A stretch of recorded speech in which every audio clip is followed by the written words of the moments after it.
La mayoría de los padres decimos que conocemos a nuestros hijos. ¿Será cierto? Te vamos a hacer dos preguntas. ¿Sabes si tus hijos aprenden mejor viendo, moviéndose o escuchando? ¿Cuáles son sus habilidades? A lo mejor te has dado cuenta que aprenden mejor con ciertas técnicas y pensarás que es trabajo de la escuela el encauzarlas. Pero esto no necesariamente es así. Cuando nacemos, nuestro cerebro ya viene con un 26% de desarrollo y es labor de los padres ayudar a que en los años siguientes el cerebro del niño desarrolle su máximo potencial. Para que el niño aprenda y su cerebro se desarrolle, no basta darles un celular o una tableta para que aprieten un botón en una pantalla. Hay que mover, tocar, oler, saborear, escuchar y sentir. ¿Cómo aprenden los niños? Es el tema de hoy en Diálogos en Confianza.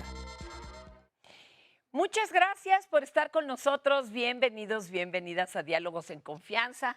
Heme aquí sustituyendo nada más por hoy, no se me espanten, a mi querida compañera Cristina, pero además el tema es delicioso y yo creo que muy poco entendido porque, fíjense, el 21 de abril se conmemora el Día de la Educadora, pero nosotros, yo ya entendí que no, ¿verdad? Todos los que hemos tenido hijo chiquito lo vamos entendiendo, pues no es nada más una cuidadora de un bebé, ahí se lo encargo 8 horas, ¿eh? No, son formadoras. No porque educar sea poca cosa, pero es que esto involucra todavía más cuestiones. Imagínense que no solamente nos los van a regresar preparaditos para la escuela primaria, sabiéndose pues, el alfabeto y que los números, no. Están formando, cuando está en ciernes al ser humano, ahora sí que cuando está prácticamente en blanco el CPU de la computadora, son las que van a poner los programas básicos. Imagínense ustedes qué importante labor. ¿Qué les toca? ¿Qué no les toca? ¿Cómo las apoyamos? De veras, los niños de ahora sí están muy diferentes. Vamos a platicar hoy mucho con y de las educadoras. ¿Y qué creen?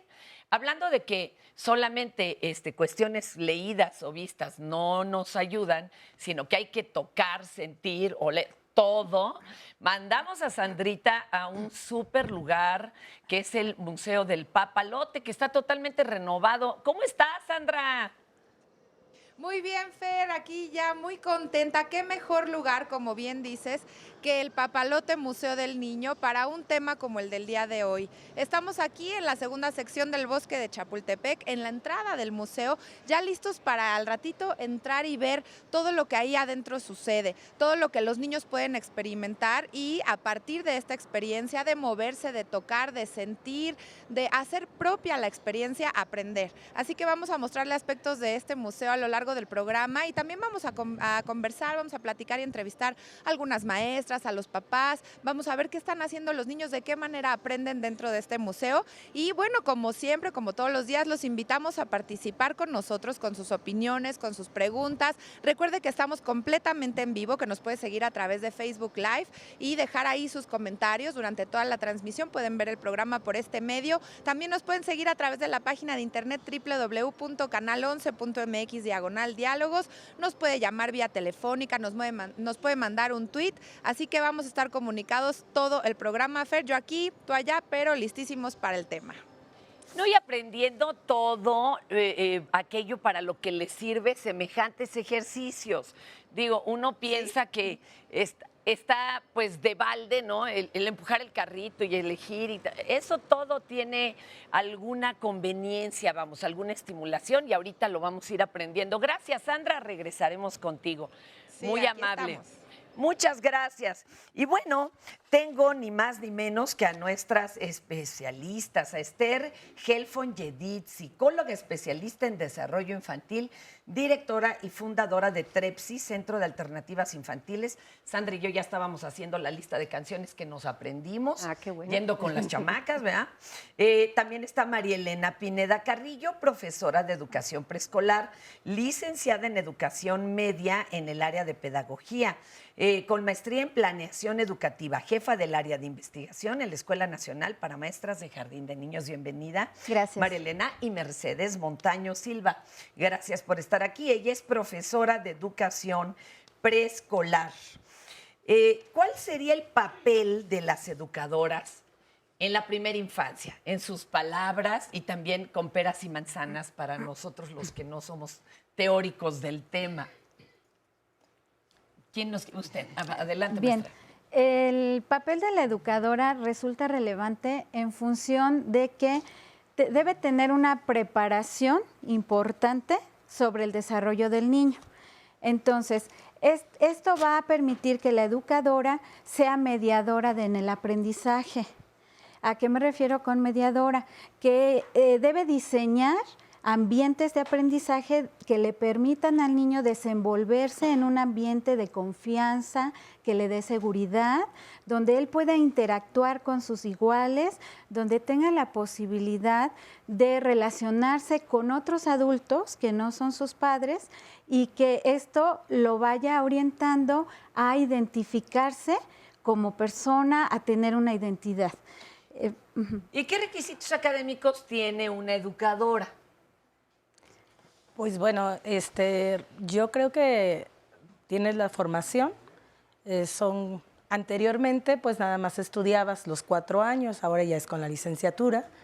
Entonces vas adquiriendo ese proceso dentro de la academia, de la escuela, vas tomando las materias que te enseñan el desarrollo del niño, vas a ir desarrollando aprendizajes, competencias. O sea, ahora ya es licenciatura. Ya es licenciatura. Antes que sería como técnico el asunto, ¿no? Bueno, es que anteriormente eran 3 años. Yo estudié los 4 años y posteriormente hice la licenciatura. Ándele.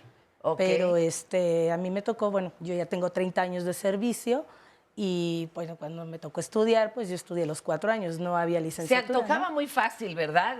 Yo aprendo unas manualidades y ya soy educadora, pues ¿qué creen? Que para nada, no. Porque además hay detalles muy delicados. Le preguntamos a mi querida Esther, ¿qué pasa en esos primeros momentos de desarrollo? Dicen que uno nace y el cerebro no está totalmente maduro, ni listo, ¿no? Que va apenas en el camino madurando y que además no es igual en todos los niños. ¿Qué pasa aquí? Bueno, que los primeros aprendizajes son los que van a crear los cimientos de futuros aprendizajes. Realmente los primeros años de vida, que son considerados muy importantes en el desarrollo, es porque se hace toda la estructura donde la información se va a depositar cuando son grandes estos pequeños. Wow. Entonces, son muy importantes conocer tanto el desarrollo de un niño, sus modelos de aprendizaje, para poder optimizar siendo él el líder de su propio aprendizaje. No solo es un incipiente en donde uno va depositando información, sino es más bien un facilitador donde el ambiente y la sensibilidad de los adultos ayudará a que este niño optimice esta semillita que él trae. Hemos de saber que la escuela no existió toda la vida, ¿eh? Hace muchos siglos no había tales y luego medio me los revolvían nomás. Y hace no tanto se creó el jardín de niños, la prepri, ¿no? O sea, el preescolar y demás. ¿Es necesario estos o se puede seguir nada más criándolos en la casa como hierbita salvaje a ver qué sale y ya luego los mandamos a la primaria? ¿Sí es necesaria esta etapa? Sí, sí es necesaria porque de alguna manera los niños necesitan socializar, necesitan interactuar con sus pares. No es lo mismo estar con adultos en donde finalmente los padres a veces o los apapachan o los ignoran o les dan todo y finalmente el niño no está acostumbrado. Si no tiene hermanos o tiene hermanos más grandes, aquí es socializar y darse cuenta que durante ese proceso el niño va a ir desarrollando aprendizajes y competencias que le van a servir para la vida.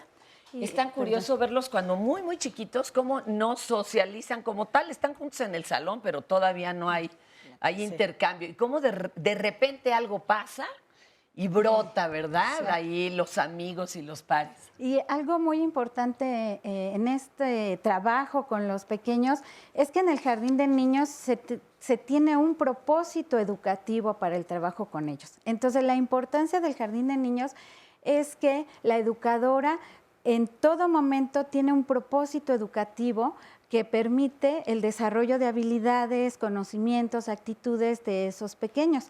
Cuando él está en casa, vive una situación diferente, a veces entre muchos adultos. En cambio, en el jardín de niños, al interactuar con sus iguales, al tener una guía, una mediadora, una facilitadora que orienta ese aprendizaje, le da un sentido diferente. Y algo muy relevante es que estas estrategias que implementa la educadora tienen como base fundamental el juego. Es decir, el juego no por el juego, sino el juego con una intención educativa. Tiene chanfle. Exacto. Nada más que uno no se da cuenta, ni el niño. Oigan, vamos a ver precisamente esto, cómo apoya el Museo del Papalote a niños entre 0, 3 años. ¿Qué tiene para ellos? De 3 a 6. ¿Qué tiene para ellos y qué van a desarrollar con tal o cual cosa que nos parece un juego? Vamos a verlo. Papalote es un museo que es un museo incluyente, pero principalmente está dirigido a los niños entre los 6 y 12 años, pero tenemos también otra comunidad de niños que nos visitan muy frecuentemente, que son los niños que tienen entre 3 y 5 años de edad, que están principalmente en la etapa de preescolar. Y si bien muchas de las experiencias están construidas para desarrollar habilidades superiores en los niños de entre 6 y 12 años, para los otros pequeños sabemos que por las necesidades especiales que tienen no pueden hacer necesariamente uso de lo que tenemos y hemos creado espacios especiales para poder desarrollar en ellos la cognición, la motricidad y las habilidades sociales, porque no es lo mismo que tú de pequeño tengas que tener un aprendizaje incluso para esperar tu turno que cuando ya eres un poco más grande. Pero sin embargo, también como comentaba en todo esto, una figura fundamental es el adulto que acompaña al niño, que no solamente son los papás de esos chicos, sino los maestros que vienen con ellos durante una visita escolar. Ahora, para ellos también trabajamos una serie de estrategias que también permiten empoderar a ese papá para que cuando llegue a Papalote se sienta realmente capaz de poder realizar un viaje de aprendizaje con sus chicos. Ahora, también otra cosa que es muy importante es que hemos creado en el museo distintos espacios de aprendizaje que tú muchas veces no puedes tener ni en la casa ni en la escuela. Y esto realmente hace que cuando llegues aquí te sientas en otro mundo completamente. Se te estimulen tus sentidos, te nazca en ti esa capacidad por explorar, por conocer, por aprender, porque también parte fundamental de Papalote es que nos interesa que nuestros visitantes en este lugar aprendan a convivir y aprendan a aprender, que salgan con este gusto por salir de este lugar y aprender más sobre lo que ya conocieron. Y además lo que se queda uno rumiando, ¿verdad? El cerebro se queda como que trabajando todo el día lo que llegó a hacer ahí en un momento dado. ¿Nos quieres comentar algo, Esther? Pues es que es una experiencia tan importante en la vida de un niño que estas experiencias se quedan organizándose a lo largo y para poderlos aplicar en otros conceptos. De una u otra forma se conceptualizaba que el aprendizaje se daba, como le dijeron en un principio, a través de libros, un aprendizaje frontal, y en estas experiencias que les permiten a los niños tocar, sentir, planear, idear una hipótesis y confirmarla o reajustarla, pues les da muchísima materia para crear realmente redes neurológicas muy importantes para su desarrollo. Y está llegando aquí a nuestro panel Gabriela Zulé, licenciada en Educación Especial con maestría en Neurociencias y doctora en Educación. Pues de una vez entrando, Gabriela, la pregunta es, ¿por qué hay que moverse? Hablan de que hay que promover una lateralidad en los niños y ahí sí nos quedamos con cara de what. A ver, ¿qué es esto? Hace un momento estaban hablando acerca del desarrollo del cerebro y evidentemente el cerebro se empieza a desarrollar en los primeros meses del embarazo, pero el periodo sensible es prácticamente desde el nacimiento hasta los 6 años, que es donde se puede completar las bases del desarrollo psicomotriz. Por eso es tan importante en los primeros años el movimiento, porque el movimiento nos da la base para las sensaciones. Las sensaciones es la forma como entra todo el aprendizaje. A través de nuestras sensaciones podemos conocer el mundo, a través de nuestro movimiento podemos conocer el mundo, y esto permite que el cerebro vaya desarrollando imágenes, vaya desarrollando interpretaciones, conceptualizaciones, y al final del día el aprendizaje. La lateralidad es uno de los esquemas más importantes a trabajar dentro de la psicomotricidad, es saber dominar lo que es el lado derecho, el lado izquierdo, y este desarrollo se va dando, como bien sabemos, desde el centro hacia afuera, y vemos, por ejemplo, los niños más pequeños tienen una motricidad gruesa, no pueden tener todavía esta pinza. Finita. Ajá, la pinza es uno de, digamos, de las características indicativas de que ya tenemos un desarrollo psicomotriz mucho más definido, la coordinación del ojo y la mano también. Y todo esto, evidentemente, el niño lo va desarrollando, ojo, también de manera natural. Hace un momento también hablaban acerca del juego. El juego es una pauta natural en el ser humano. Es cierto que también ayuda a que las neuronas se vayan reuniendo en grupos y aplicando a su especialidad. Ahorita nos platican de eso, esto es sumamente emocionante. Imagínate, neuronas poniéndose de acuerdo. Órale, Vasca, tú eres la de los idiomas, tú eres la del movimiento y el ballet. Oigan, pero vamos a regresar con Sandra, que está precisamente desde el Museo del Papalote y nos va a leer muchas de las llamadas, opiniones. Adelante, Sandra. Sí, Fer, pues aquí ya estoy revisando mi Facebook Live. Es la maravilla de la tecnología que puedo estar viendo el programa, leyendo todo lo que nos comentan. Y mira, entre las preguntas que nos hacen o comentarios es que a veces por desconocimiento tiene que ver la falta de conocimiento en otras áreas para poder ayudar a los niños, pero pareciera que nosotras las educadoras, nos lo escribe una educadora, tenemos toda la responsabilidad. Y se pregunta, ¿y los padres? A veces brillan por su ausencia. Entonces ella dice que también hay que resaltar la labor de toda la familia. Aquí también nos dicen, yo soy abuela y mi nieto estaba bien y lo metieron a guardería, pero salió, ahora está muy preocupado porque lo castigaban en el baño y tiene mucho miedo de los espacios oscuros. Y bueno, más adelante les sigo leyendo. Vamos a hacer una pausa, pero continuamos.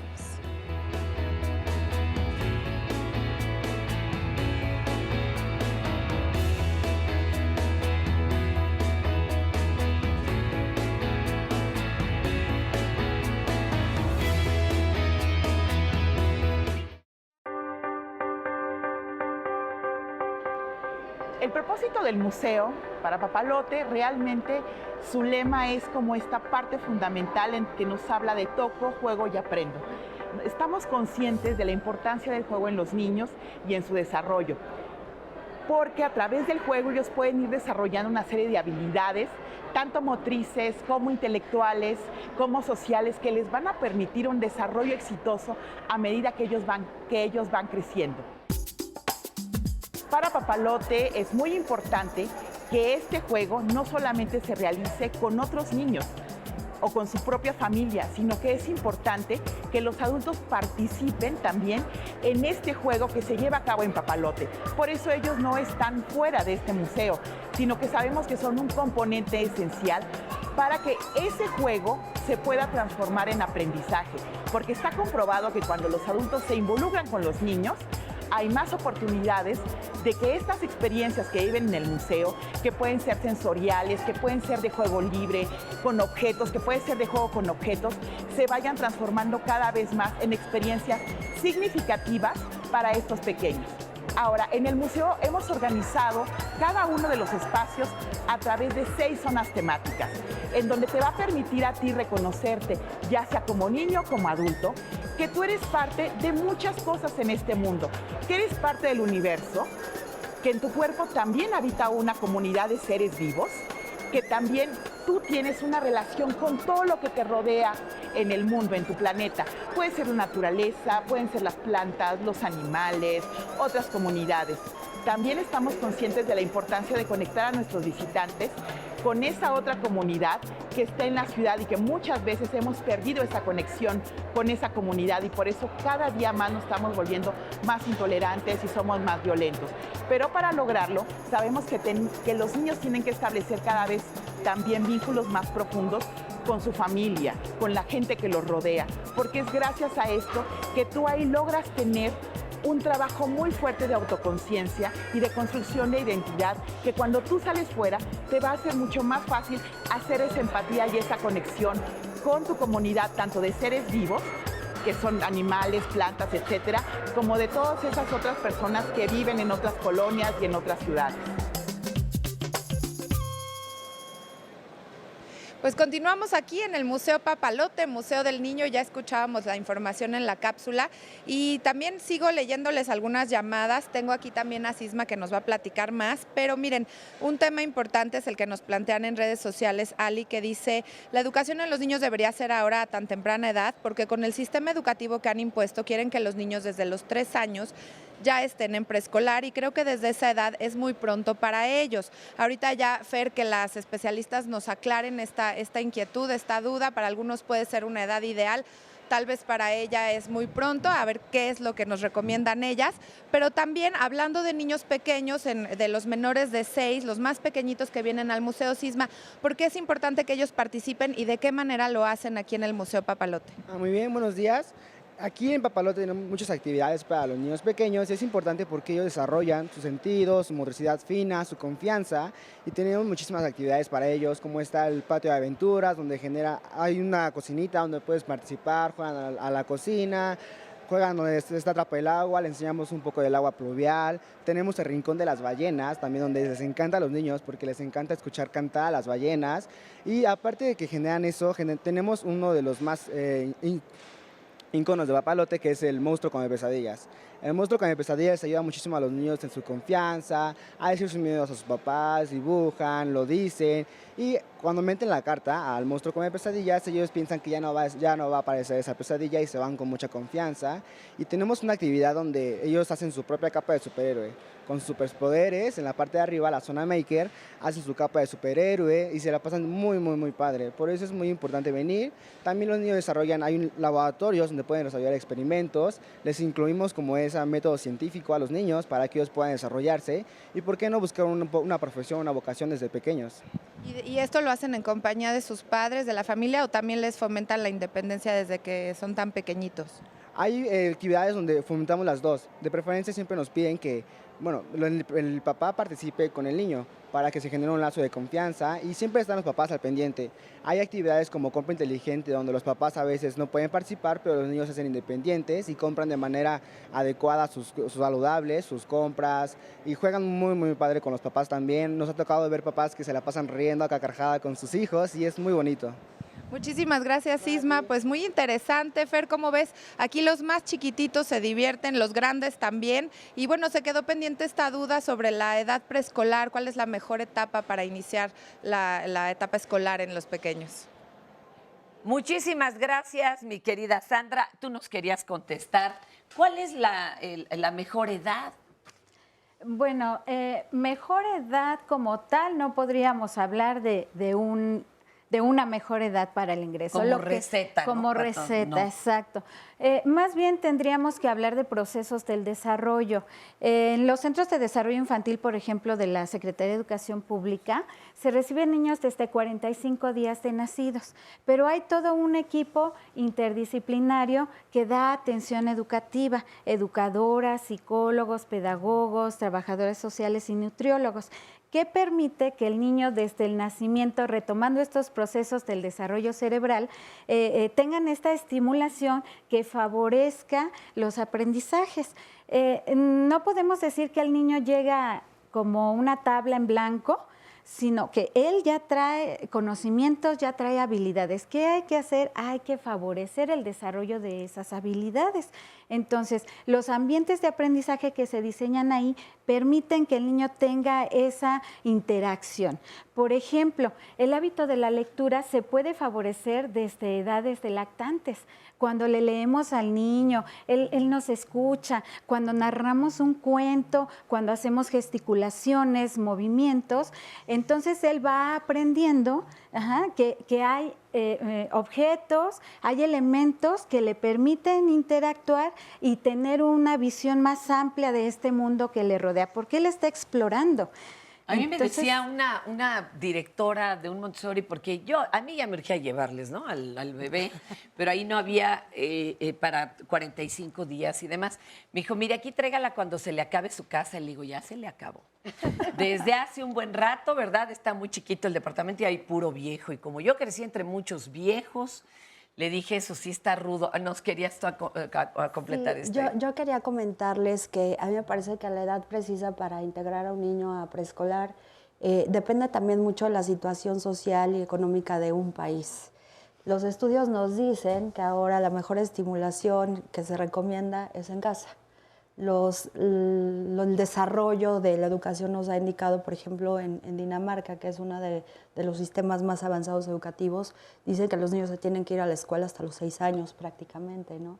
Pero evidentemente en nuestro país no podemos hacer eso porque ¿quién trabaja?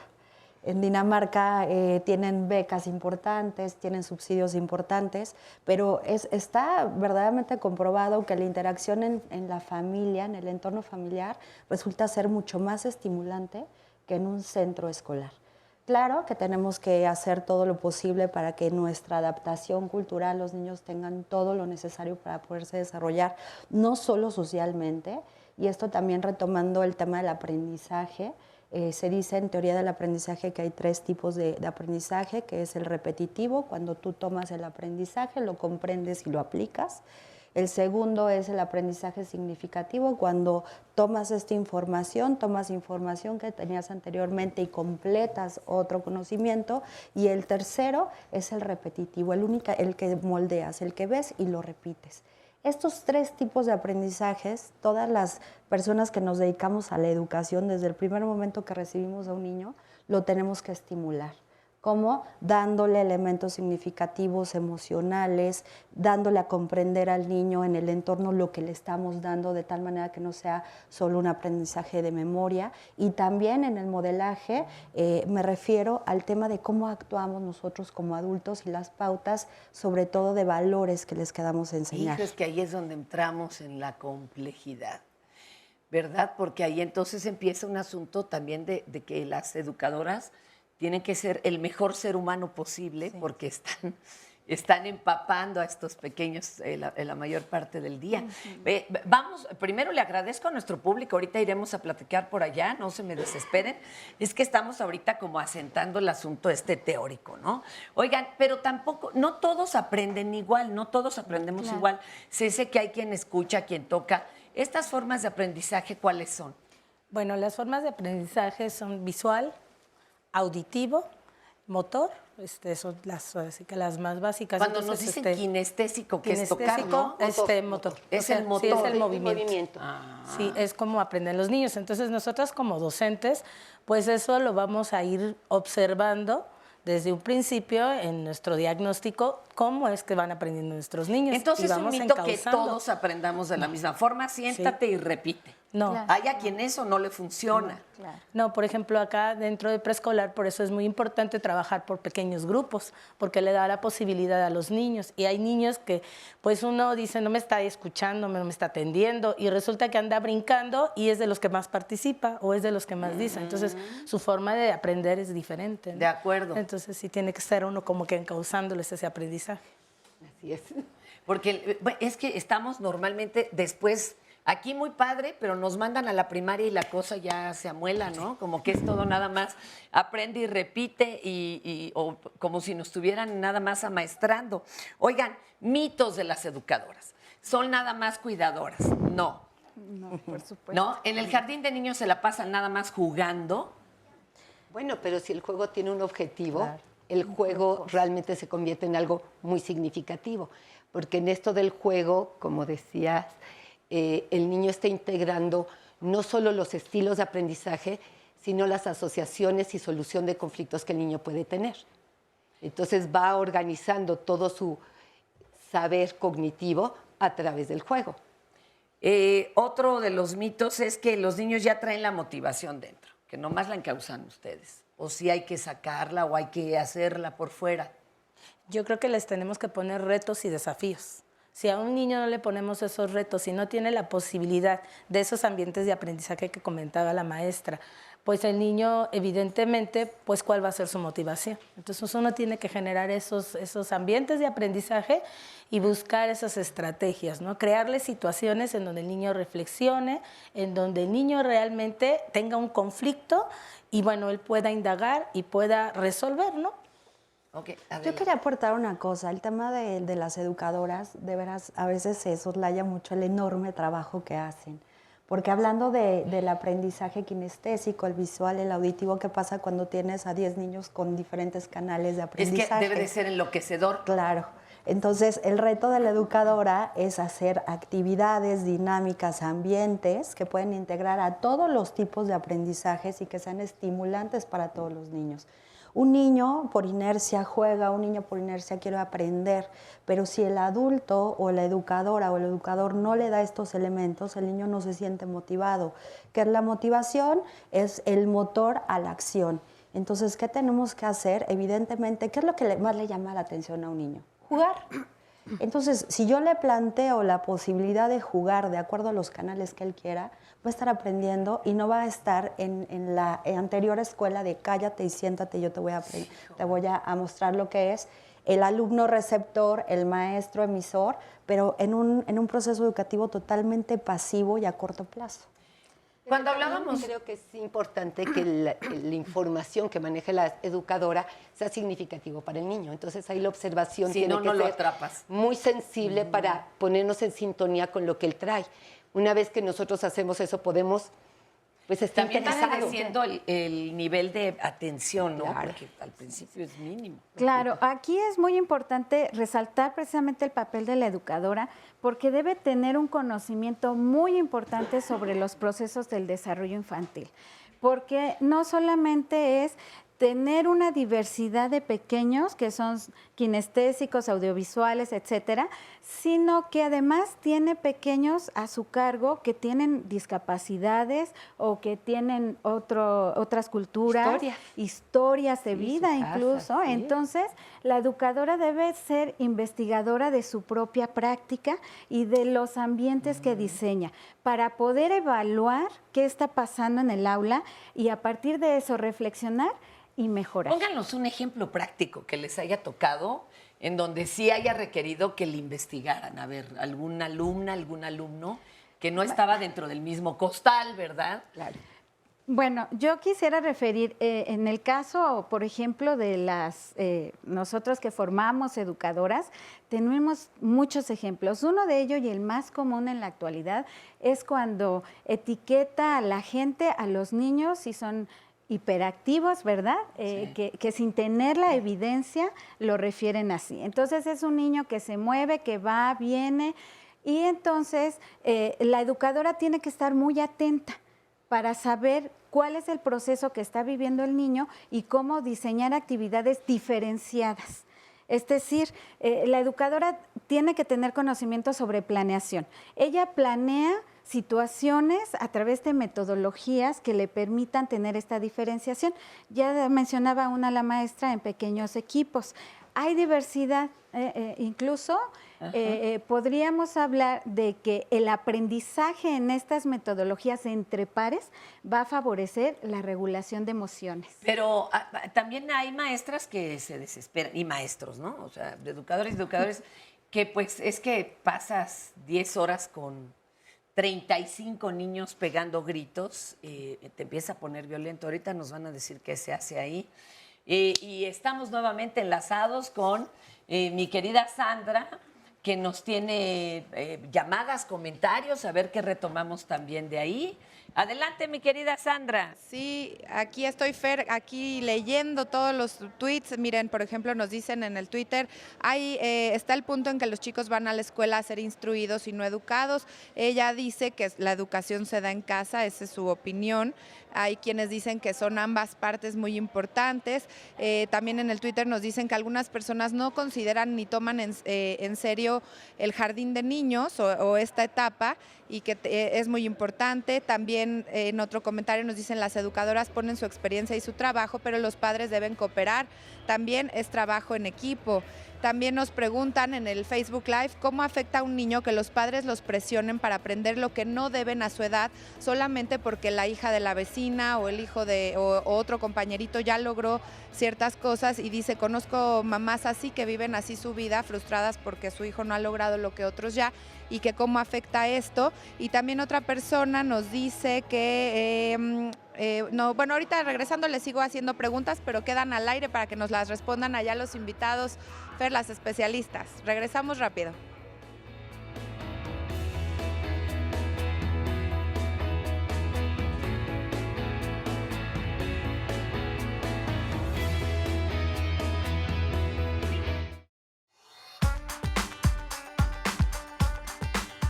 En Papalote consideramos que los niños son actores importantes en el quehacer de sus comunidades.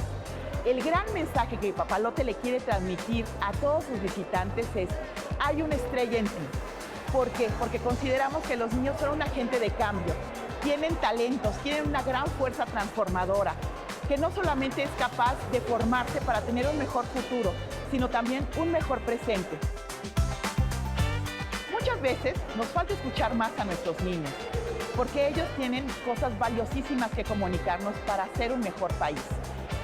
Es importante que tengamos esta capacidad de escucha, porque hay ideas que nos pueden ayudar a cambiar nuestra manera de vida y que muchas veces están ausentes de muchos programas públicos. De hecho, Papalote trabaja de manera muy fuerte para vincularse con los programas de la Secretaría de Educación Pública, para que aquí, cuando viene un profesor, encuentre un eco y un apoyo para todo lo que se lleva a cabo a nivel de enseñanza en la escuela. Pues yo creo que lo importante, ellos juegan y aprenden cosas, porque en los juegos puede haber texturas, figuras, entonces ellos van aprendiendo a base de todo lo que van utilizando, y con el juego aprenden más cosas. Pues que se aprenden divirtiendo y que aprenden de forma más fácil las cosas que les pueden servir en un futuro. Yo creo que es algo que está muy bien, porque así los niños al estar jugando no se dan cuenta que están aprendiendo.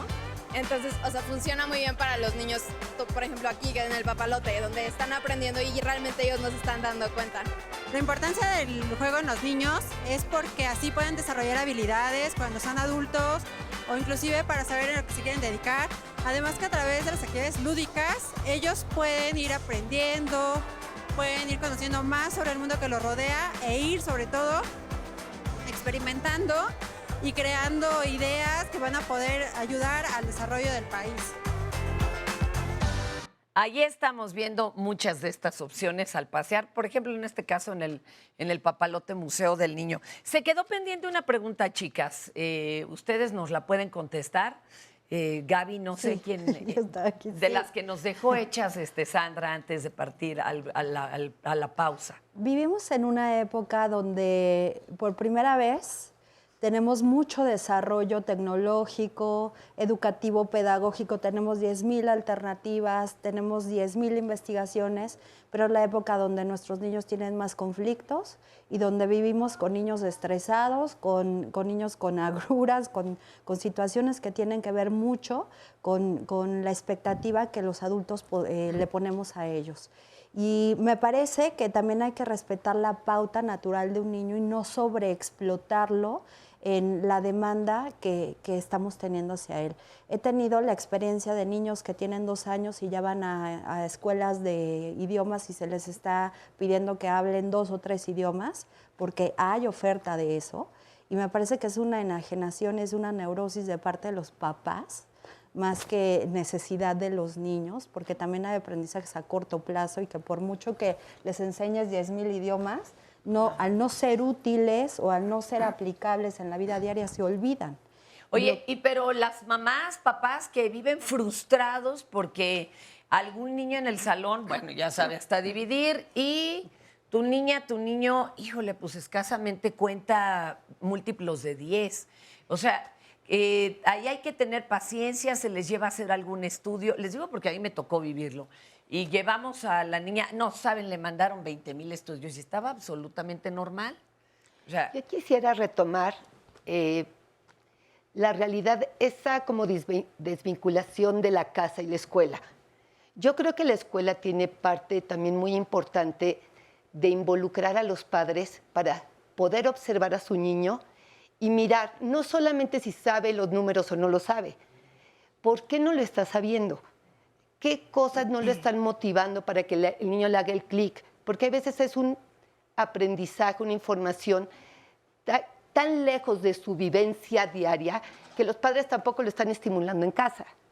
Entonces es así como un conflicto, se va y la escuela se desvincula y los padres no saben lo que pasa, o es labor de quién. Yo creo que es una labor conjunta. Entonces, si este chiquito tiene va más lento en cualquier área, nada más es como saber por dónde podemos motivarlo para que vinculemos, no sé, a lo mejor tu niña era feliz cocinando, pero no se le daban los números.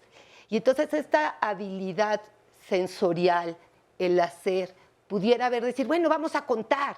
Y entonces vamos poniéndole, y entonces se va motivando y se va vinculando con otras áreas de aprendizaje. Y eso, si se trabaja en conjunto, no son las 5, 8 horas que el niño pasa en la escuela, es una vivencia del diario. Y entonces le toca a las educadoras descubrir esto. O sea, entre que los padres le digan, bueno, es que ella cocina, y que entonces la educadora diga, pues podemos hacer tal cosa. Pues más que descubrirlo es comunicarnos, ¿no? Y ya si nos comunicamos se potencializa lo que podemos dar. Pero pareciera que están tan rebasadas muchas veces con la gran cantidad de alumnos y cada uno tiene su onda, ¿verdad? Que lo que dicen, no, mejor llévelo al terapeuta, ¿no? O sea, ya, mejor llévelo al terapeuta, porque sí, de verdad eso es lo que pasa. Y claro, están rebasadas. Pero en las primeras etapas de desarrollo, lo importante es no fijarnos tanto en los alcances académicos como tal. ¿Cómo detectar si hay que canalizarlo adecuadamente o en el momento adecuado a un terapeuta? Hace un momento hablaban de las escalas de desarrollo, que son muy importantes que todas las educadoras las sepan perfectamente para poder detectar un retraso y en determinado momento también darle un espacio de estimulación al niño donde detectemos que hay un pequeño retraso y podamos hacer un programa específico para poderlo nivelar.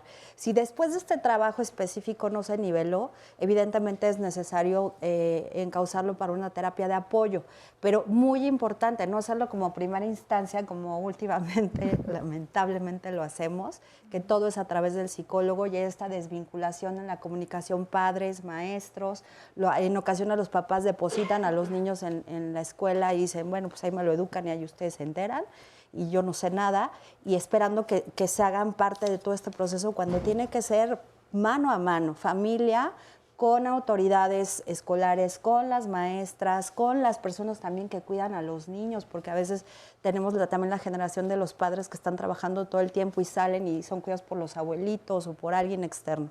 Entonces, hay que tener conciencia que tenemos un ser humano que está en construcción prácticamente y que en la medida que todos podamos aportar de una manera responsable vamos a tener un mayor éxito. No en el sentido a lo mejor académico, no vamos a tener grandes investigadores siempre, ni grandes deportistas, ni grandes personalidades en el ámbito intelectual, pero ¿cuál es la intención de tener un niño? Pues hacerlo feliz, ¿no? Y hacer que tenga una trascendencia en la vida. Y a veces nos olvidamos de eso. ¿Qué importancia tiene el movimiento para cada lado del cerebro y esto? Porque leía yo que, por ejemplo, el hemisferio izquierdo es el del lenguaje y el derecho es el social, el de la creatividad. Seguramente en un lado están las matemáticas, en otro están las letras. ¿Ahí también se puede provocar algún tipo de desarrollo? Sí. Sí, definitivamente. El movimiento es la base del lenguaje y de todos los aprendizajes. ¿Cómo crees? Sí, ¿por qué? Porque el lenguaje es una expresión del pensamiento. El pensamiento tiene que ver con movimiento y entre más se mueva el ser humano, tiene más desarrollo de habilidades que le permite convivir y establecer relaciones sociales. Entonces eso que decía mi abuelita, pareces ¿no? Chincual o en fuego, no está mal, hay que moverse. Por supuesto, por eso, y a estas edades con mucho más razón. ¿Y las canciones qué tienen que ver?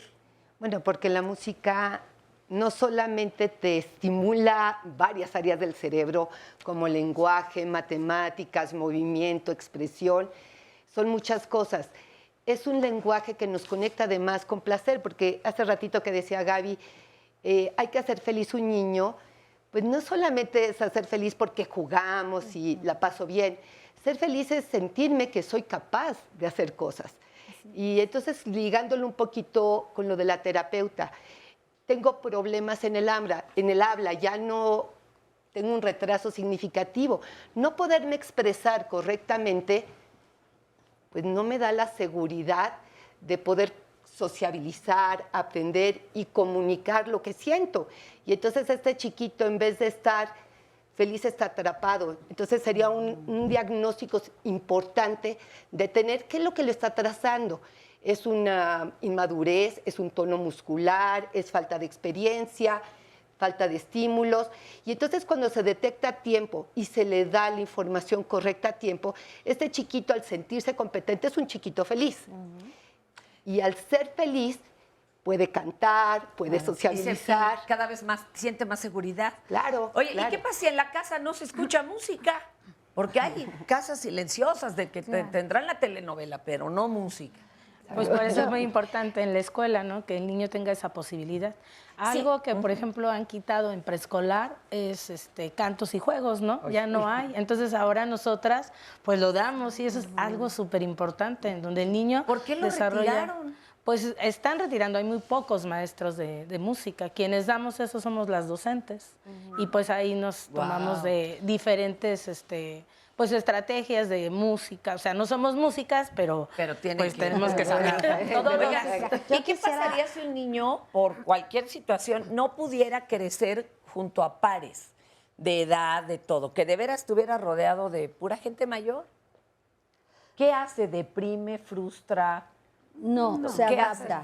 Se adapta. El niño es un ser totalmente adaptable. Y de hecho, déjenme comentarles, a veces cuando hablamos de inteligencia, pensamos que es la capacidad del rendimiento cognitivo, de la matemática, del lenguaje, etcétera. Lenguaje y habla son dos cosas diferentes. Pero el ser inteligente es la capacidad de ser adaptable. Y los niños son sumamente adaptables.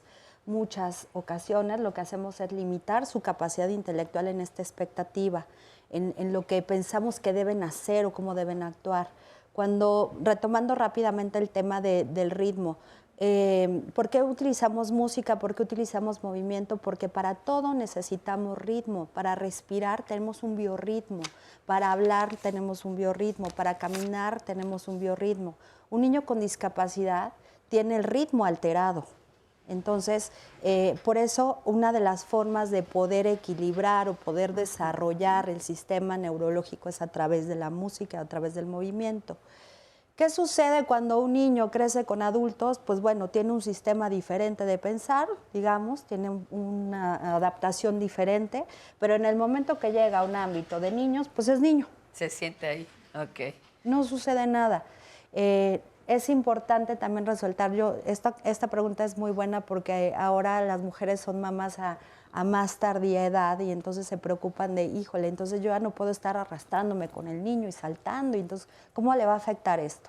En realidad, me parece, y también basado en estudios, la pertenencia, el sentido de estar en contacto con el padre o con la figura de autoridad, es lo que hace que el niño tenga mayor autoestima y que tenga más seguridad en el momento que sale a la vida. Qué bonito.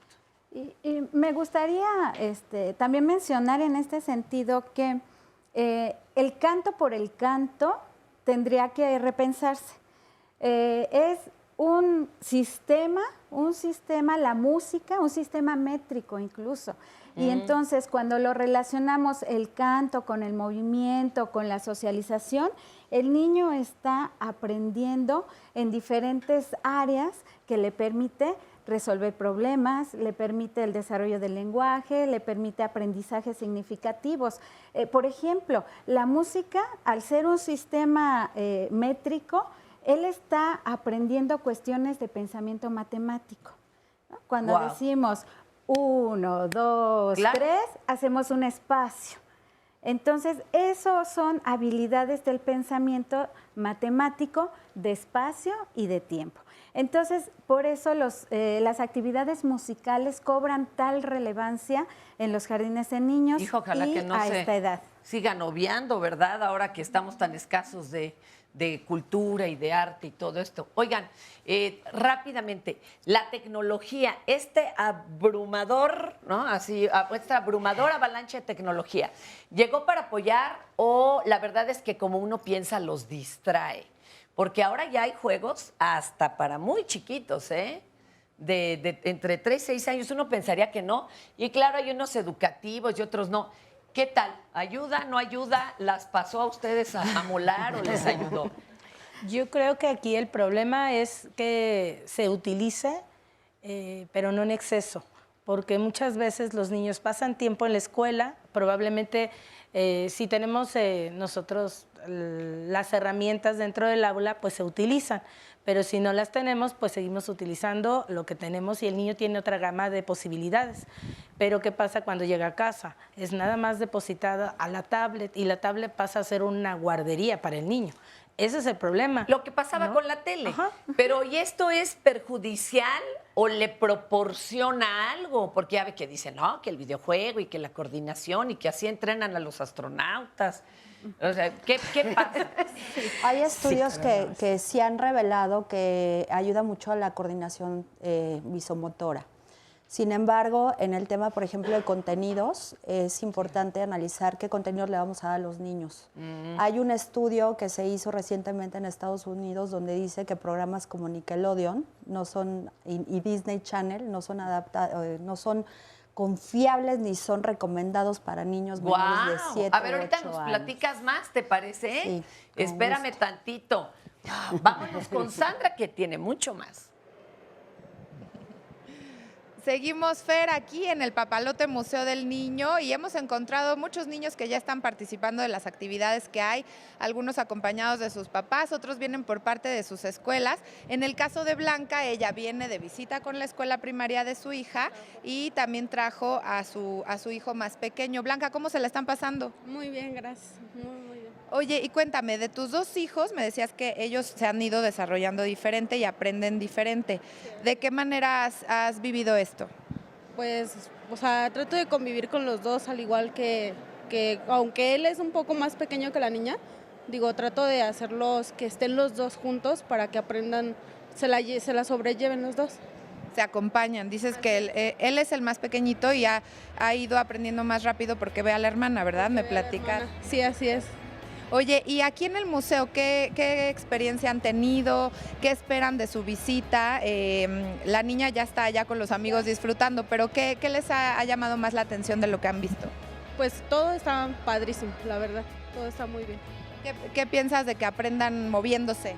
Pues yo creo que es mejor que ellos aprendan porque es un método más eficaz, ¿no? Que ellos aprendan jugando, porque es realmente lo que vienen a hacer aquí.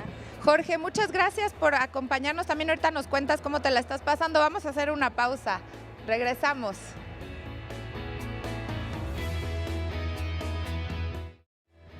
Gracias por continuar con nosotros. Yo sigo aquí en el Papalote Museo del Niño. Estaba acompañada de Jorge y su mamá, pero Jorge, que ya dijo que se quería ir a jugar, estaba muy entretenido, me dijo que se la estaba pasando muy contento aquí y bueno, pues se fue corriendo. Y ya estamos recibiendo más llamadas, más comentarios, se los voy a leer a continuación, pero lo invito a que mañana no se pierda el programa Diálogos, que se va a tratar de los prejuicios, un engaño de la realidad. Los prejuicios pues nos hacen, nos hacen engañarnos, nos hacen una falsa idea de la realidad y muchas veces es bien difícil quitarnos alguna idea que tenemos errónea de encima. Estos prejuicios no nos permiten ver correctamente las cosas como son, así que bueno, lo invitamos a que si tiene este tema cerca en su familia, algún caso particular, no se lo pierda y nos llame para que nos cuente su historia. Prejuicios, un engaño de la realidad, no se lo pierda y vamos a ver un resumen de lo que se ha dicho en el tema del día de hoy, después también un material que nos tiene especial el Canal 11. El papel de la educadora resulta relevante en función de que debe tener una preparación importante sobre el desarrollo del niño. Debe diseñar ambientes de aprendizaje que le permitan al niño desenvolverse en un ambiente de confianza, que le dé seguridad. Los primeros años de vida, que son considerados muy importantes en el desarrollo, es porque se hace toda la estructura donde la información se va a depositar cuando son grandes estos pequeños. Si no tiene hermanos o tiene hermanos más grandes, aquí es socializar y darse cuenta que durante ese proceso el niño va a ir desarrollando aprendizajes y competencias que le van a servir para la vida. En el jardín de niños, al interactuar con sus iguales, al tener una guía, una mediadora, una facilitadora que orienta ese aprendizaje, le da un sentido diferente. Estas estrategias que implementa la educadora tienen como base fundamental el juego. Desde el nacimiento hasta los 6 años, que es donde se puede completar las bases del desarrollo psicomotriz. Por eso es tan importante en los primeros años el movimiento, porque el movimiento nos da la base para las sensaciones.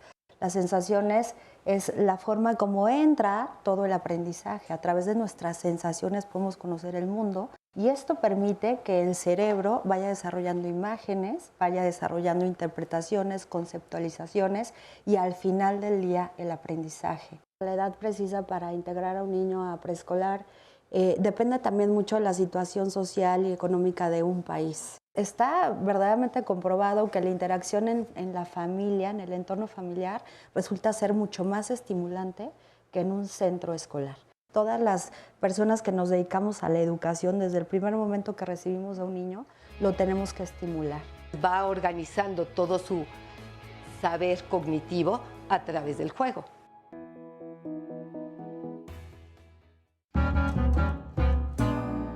Bueno, todos sabemos que la educación ya no es un asunto que se limita solamente al salón de clases, como lo era en mis tiempos. 11 Niños es un espacio distinto de entretenimiento en el que los niños pueden aprender sin darse cuenta que lo están haciendo. Al mismo tiempo se divierten, descubren cosas nuevas y reflexionan acerca de lo que viven.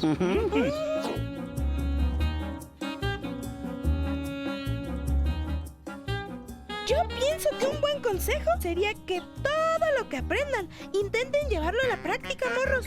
Experimenten y no se queden con la duda de nada. Investiguen por su propia cuenta. Vuélvanse los reporteros de sus dudas. ¡Ay! Yo estoy de acuerdo con Lucy. Ser curioso puede ayudarnos a descubrir cosas nuevas de una forma divertida y sobre todo preguntarnos ¿para qué nos sirve todo eso que aprendemos en nuestro día a día? Eso puede ayudar. Ay, muy cierto. Y también trabajar en equipo y compartir el conocimiento con nuestros amigos. Eso puede ser una buena idea. Ya saben, intercambiar opiniones.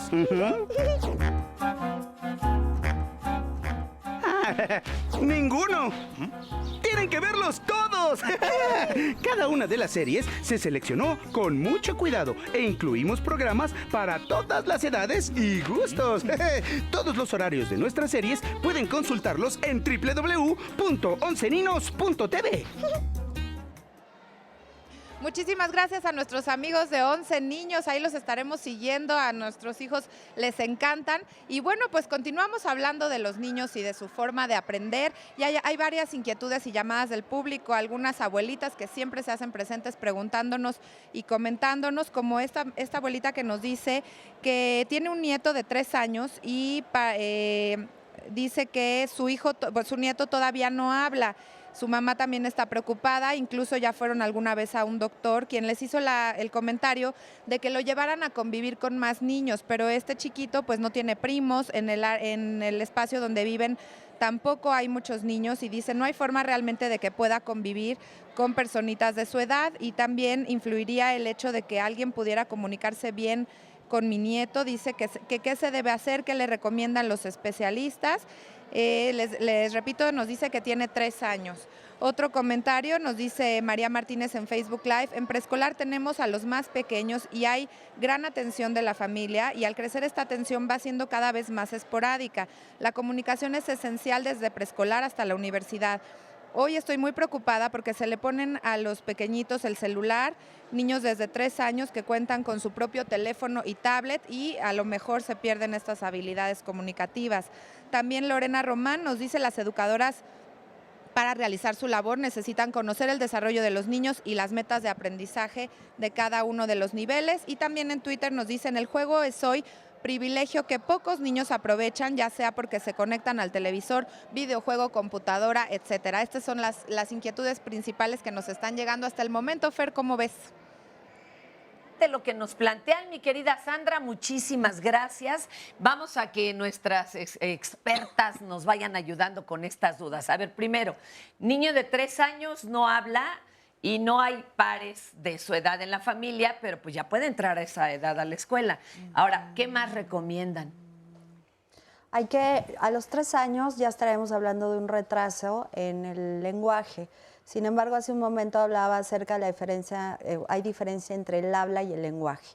Exacto. Habría que determinar si ese niño tiene un problema para hablar, que estamos hablando de una alteración en el aparato fonoarticulador nada más, o si el niño tiene un problema de lenguaje, que el lenguaje, como bien lo mencionabas, es uno de los procesos de aprendizaje más importantes que tiene el ser humano. ¿Por qué? Porque debe tener una percepción, debe tener una interpretación, una conceptualización, una codificación y una descodificación. Sabiendo estas dos cosas, muy sencillo, ¿cómo lo vamos a saber? El niño puede interactuar en su medio ambiente. Si tú le dices, dame la taza y te la da, el niño está teniendo un lenguaje porque está comprendiendo lo que estás hablando.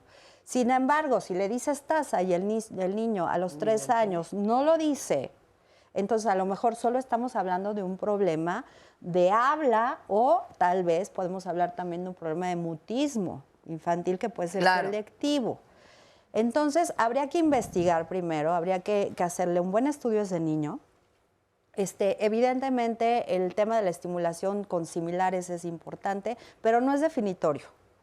Muchas veces el estar con adultos, como lo habíamos mencionado anteriormente, puede estimular perfectamente a un niño. Claro. El televisor puede estimular perfectamente a un niño. Es importante que lo diagnostique. Mi recomendación sí sería que se acercara a un especialista en lenguaje para que le hiciera un estudio completo para ver qué está pasando y a partir de ahí hacer todo un proceso terapéutico. Oigan, y la otra pregunta, que decía que qué tristeza de que ahora estén pegados a un celular, a una tablet. ¿Esto los va a privar de qué y qué sí les puede dar? Hay quien dice que los va a ayudar a la lectoescritura, por ejemplo, o la coordinación de la que nos hablaba también Gabriela. Pero el asunto es ¿para qué sí, para qué no y cuánto tiempo? A ver, ya de una vez para bajar el mito, ¿no? Yo creo que sí es muy importante entender si es como niñera, un entretenedor, o si es una herramienta que como padres estemos usando para que aprenda algo específico. Entonces, si yo estoy seleccionando el programa, me involucro con mi niño, juego con él y lo amplío para que el niño repita y lo incluya en su diario vivir, es una cosa. Pero si el niño llega a casa y nada más se la pasa jalándole el dedito, pues inclusive yo creo que la lectoescritura se le va a atorar, porque es mucho más visual y el movimiento para escribir necesita, como decía Gaby, de una organización de movimiento del cuerpo que va de lo grueso a lo fino. Entonces sí tiene que jugar, sí se tiene que mover, sí tiene que limpiar, para poder hacer esta pinza fina. Bien, ahorita están viendo a una pequeñita que nos está acompañando en el estudio, para que vean que no hace falta nada electrónico para entretenerse. Lo máximo. Ella está tomando nota. Así que hay muchas formas de entretenernos, no forzosamente una niñera virtual. Qué divertido, ¿verdad? A ver, mi querida Cintia, por favor, cuéntanos. Tú estás en formación. Exactamente. ¿Y cuáles son tus principales inquietudes? Bueno, principalmente la profesión es muy compleja. Hay que tener conocimiento de muchas áreas y yo creo que lo que más inquieta es los contextos, los nuevos contextos, las nuevas ideologías que los padres de familia tienen.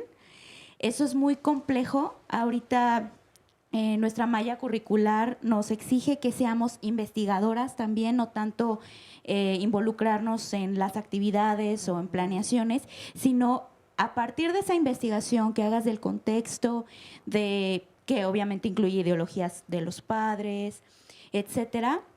Uno tiene que crear ambientes de aprendizaje, situaciones, y yo creo que ahí está como el meollo del asunto.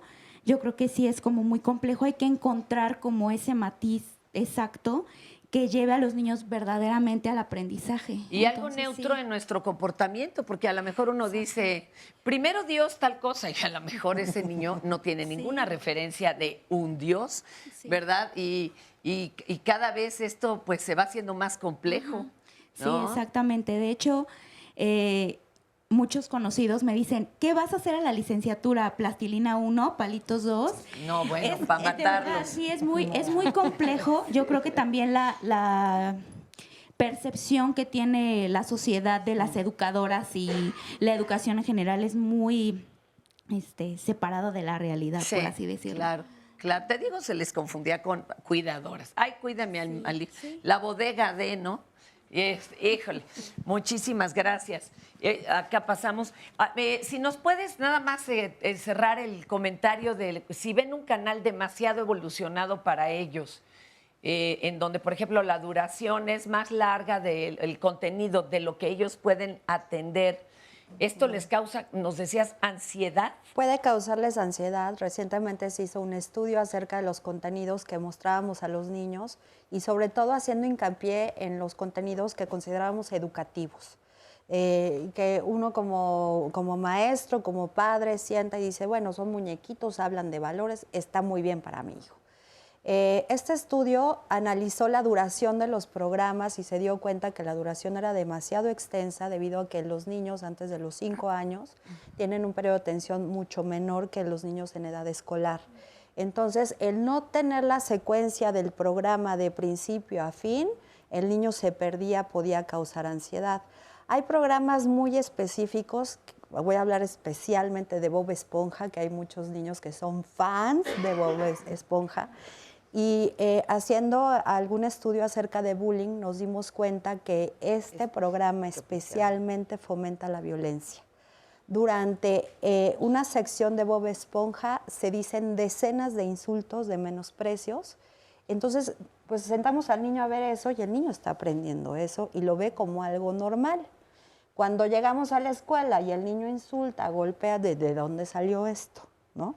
Si entonces, en su casa no hay violencia, si no hay violencia, pues no, todos somos felices, ¿no? Estamos en el RIN, ahí en la televisión. Entonces, hay que seleccionar muy bien los contenidos y ver para qué edades están diseñadas. Nickelodeon, Disney Channel, Bob Esponja, todos estos no son tan recomendables. Bueno, el último es 0 recomendable, ¿no? Pero los 2 primeros son recomendables para niños en edad escolar. Estamos hablando alrededor de 6, 7 años a los 12 años. Antes no es recomendable. Es más recomendable episodios pequeños. ¿Recuerdan esas? Bueno, yo voy a hacer referencia a mi edad, a las caricaturas de... ¿Antes? Sí, pues las que duraban 2 minutos, 3 minutos, claro, donde el coyote perseguía al correcaminos, lo mataba, etc. Bueno, nunca lo mató. Y ya, ¡pum! Nunca lo atrapó. Oye, pero yo siento que además, aparte de la duración, que antes las caricaturas eran todavía más violentas, ¿eh? Sí. Crecimos, no sé cómo salimos adelante, porque entre Bambi, Dumbo, y dándose martillazos Tom y Jerry, bueno, escasamente estamos aquí. En realidad, adelante. En realidad no eran tan agresivas, ¿eh? ¿No? No eran tan agresivas por lo mismo, por los contenidos que eran muy pequeños y al final siempre se salvaba el personaje. El bueno. Exacto. Y en los otros, en los actuales, no siempre es así. Adelante.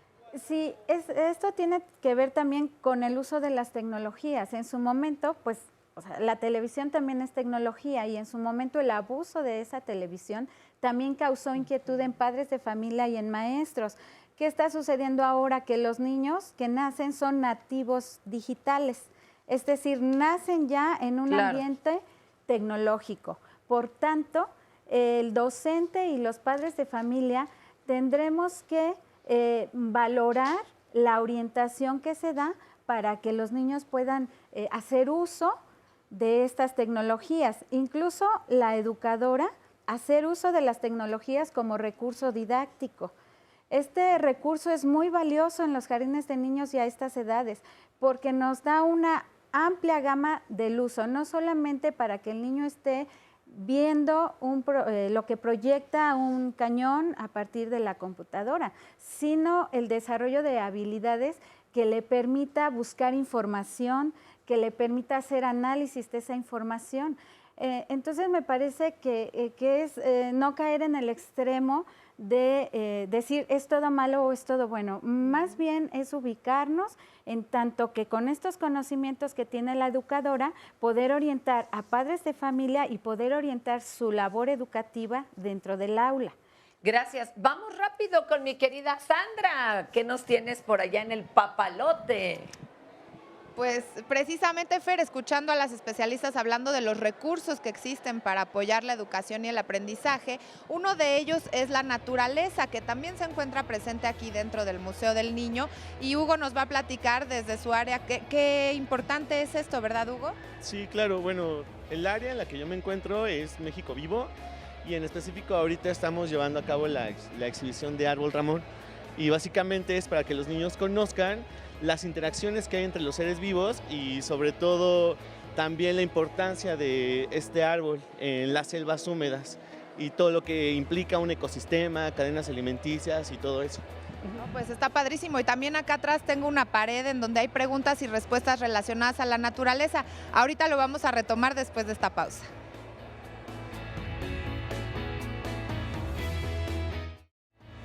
Seguimos en vivo, estamos transmitiendo desde el Museo Papalote, Museo del Niño, y estamos platicando con Hugo, que ya se fue a donde tiene que recibir a todos los niños en este árbol que se llama Árbol Ramón. Hay muchísimos niños porque ya están llegando paseos de diferentes escuelas y les platicaba que también otro ejemplo de lo que pueden hacer es responder estas preguntas hablando de la relación de los niños con la naturaleza y qué importante es la presencia de la naturaleza para aprender. Por ejemplo, las preguntas son ¿de dónde obtenemos ingredientes para hacer gelatina? ¿Con qué material se fabrican los ladrillos? ¿De qué recurso natural se obtiene el material para hacer botellas de plástico? ¿De qué recurso natural? Y todo esto lo van respondiendo y si lo hacen bien se activa una animación en la pantalla. Es un pequeño ejemplo de lo que pueden encontrar aquí en el museo, dentro de las muchísimas actividades que hay para que usted venga con niños de todas las edades. Y bueno, pues retomando las preguntas del público, nos comentan aquí, una persona dice que su hijo tiene su tablet y juega mucho, pero que la duda que le da es que si esto lo puede hacer ansioso porque nota que se enoja más, sobre todo en las aplicaciones que son de juegos, de destreza y que tienes que ganar o perder. Hay otra mamá que nos dice que le ha enseñado mucho, por ejemplo, los rompecabezas, que ha aprendido los colores, que ha aprendido también incluso inglés, su pequeñito de 3 años. Pero en el tema de la ansiedad, les recomiendo que no se pierdan el próximo martes nuestro programa porque vamos a hablar de la ansiedad en los niños y seguramente dudas como estas van a ser atendidas y respondidas. Hasta aquí, Fer, lo que nos están diciendo los papás, toda la gente que nos está viendo por allá en el estudio, ¿cómo van? Muy bien, claro, no estamos tan festivos como allá en el Papalote, pero estamos muy contentos. Muchas gracias, mi Sandra. Nos pregunta Marisol Pérez, ¿dónde se pueden tratar los niños con sobrecapacidad intelectual? Digo, si es que hay algo que tratarles, ¿eh? ¿Cómo se les puede tratar dentro de una escuela convencional sin hacer una diferencia y de qué manera se les puede apoyar desde afuera del sistema? ¿Qué recomendarían aquí? Yo creo que la escuela va a ser un punto muy importante porque es un gran laboratorio social y estos chiquitos con muchas capacidades, hay veces se les olvida este juego, este diálogo de uno a uno con sus iguales. Si hay programas, si hay escuelas que cubren niños con mayores habilidades y dan más bien mayor número de retos y desenvolvimiento a las habilidades que tienen. No recuerdo, no sé, ahorita alguna, ¿no? Pero sí podemos mandar al canal alguna referencia para que podamos hacérsela llegar. Pero sí es importante que la escuela vaya el niño a jugar y vaya también a entender esta dinámica social. Nos dice bastante inquieto don Francisco Valencia, que él entró a la primaria en 1951 y entonces sus papás habían dicho que no tenía por qué ir al kinder porque sería perder el tiempo. Entonces, su mamá, o sea, dice, mi mamá nos enseñó bien a leer y a escribir con el silabario de San Miguel, que era una sola hoja, que incluso se pegaba en la pared. Pero con eso ya uno escribía y aprendía a leer también. Y entonces, cuando entraron a la primaria, como ya sabían leer y escribir, en ese momento, dice, mi hermano quedó hasta de ayudante de la maestra. Sí. En cambio, se le hace que es negativo que los niños tan pequeños entren a la escuela. Dice, es como son educados por el Estado, es como si fueran el Estado dueño de estos niños y no los padres. Híjole, yo creo que ninguno es dueño de un niño, pero bueno. Y además pierden comunicación con la familia, aprenden mal los hábitos de sus compañeros y ahora ni los educan los padres de casa, pero además es negativo el ambiente. ¿Qué le contestarían a don Francisco Valencia y a quienes tienen estas preocupaciones? Yo creo que es muy importante darnos cuenta que vivimos en una sociedad en donde habemos de todo. Tenemos nosotros dentro de las escuelas la oportunidad de incluir y de tener a todo tipo de niños y de todo tipo de... Incluso nosotros somos diferentes maestros, ¿no? Entonces tenemos que aprender a interactuar y a socializar, a respetar al otro. Y eso es lo que aprendemos en el jardín de niños a través del juego. El juego es la base, pero si vamos a aprender a socializar, a intentar que el niño reflexione, que analice, que aprenda a comunicarse con los demás. Y eso, pues, obvio que le va a servir para la primaria y para la vida, ¿no? Además, hay que acompañarlos en lo que les sucede en la escuela. Claro. Pues digo, nos va a contar que uno se saca el moco, ¿verdad? Que otro lo regañó la maestra y que uno es pegalón. Eso hay que acompañarlo. Lo triste es que ahora hay menos tiempo para sentarse con los hijos a enseñarles el silabario. Eso es, pues, triste, pero por otro lado es una realidad económica, como nos decían. Oye, ¿y por qué ahora ya se exige que aprendan eso, los números y el abecedario, y bueno, casi hasta para leer, antes de entrar a primero de primaria? Bueno, nosotros a nivel preescolar lo que hacemos es iniciar la lectoescritura a través de cuentos, pero no enseñamos una escritura formal. No es obligatorio ya llegar escribiendo. No, una escritura formal no.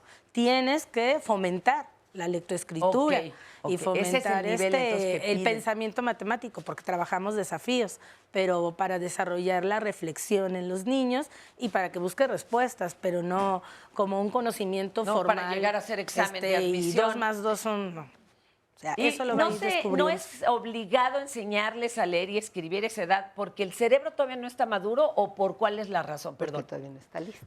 No está listo. No está maduro para...